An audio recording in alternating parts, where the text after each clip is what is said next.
the Monday mind emission on the Toad Cam in the Toad Bunker on Toad Time. Hemispheric integration. In my model of the world, hemispheric integration is probably, I'm going to make that a qualified probably, but hemispheric integration is a qualified probably the main thing that makes NLP attractive. That's what gives it its special sauce, its unique attraction.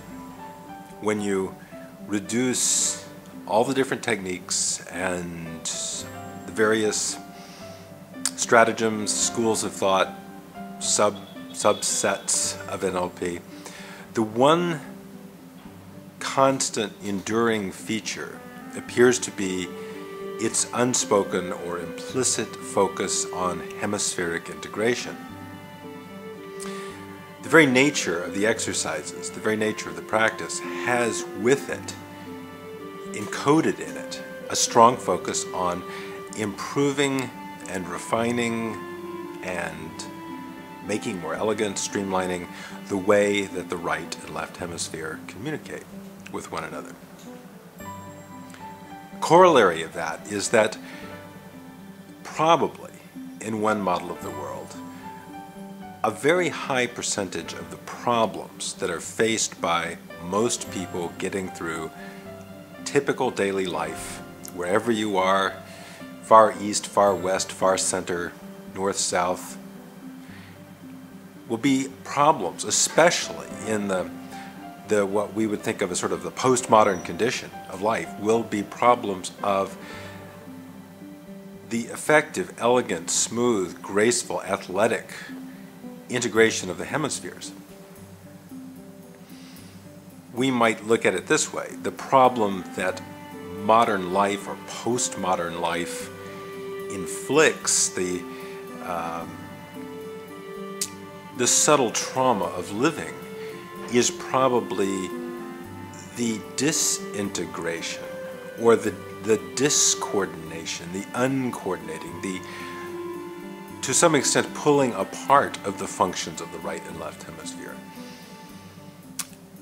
Cultural activities, traditional activities, song, dance, music, collective worship, observation of symbols, myth, storytelling, among other things, appear to me to have very strong integrative functions. They bring the operations of the left and right hemisphere into alignment, into accord.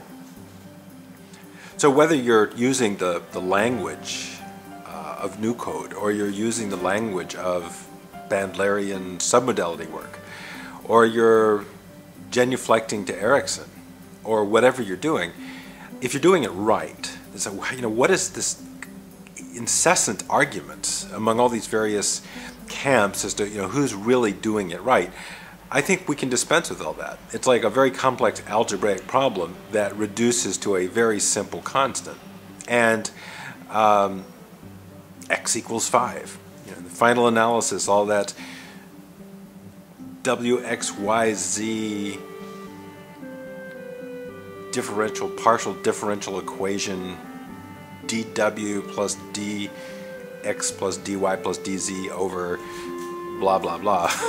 There's a lot of blah blah blah. And in NLP there's an inordinate amount of blah blah blah. But I think people have a need for the blah blah blah.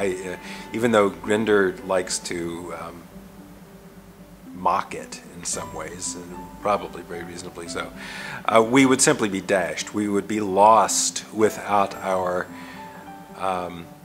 soap operas.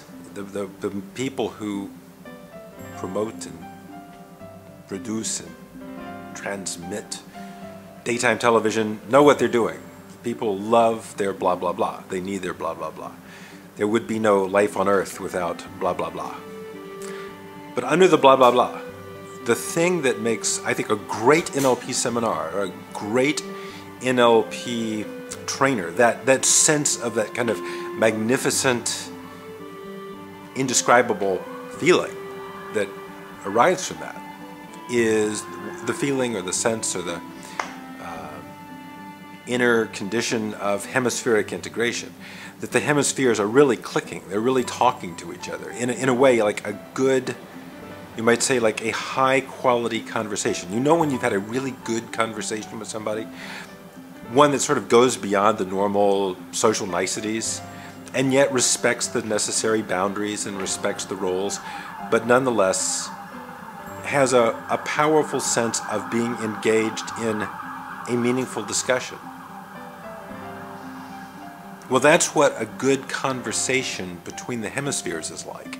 It feels like you're having a wonderful conversation, a very energizing, informative conversation that fully acknowledges the humanity and reality of the other within oneself.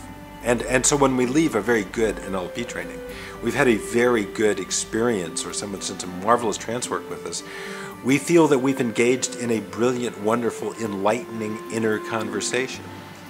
So, at least in my model of the therapeutic encounter, the therapeutic moment is when the internal conversation becomes a brilliant, marvelous, wonderful conversation like you would have with a brilliant, marvelous, wonderful conversationalist in the outside world, becomes the conversation one has between the hemispheres internally.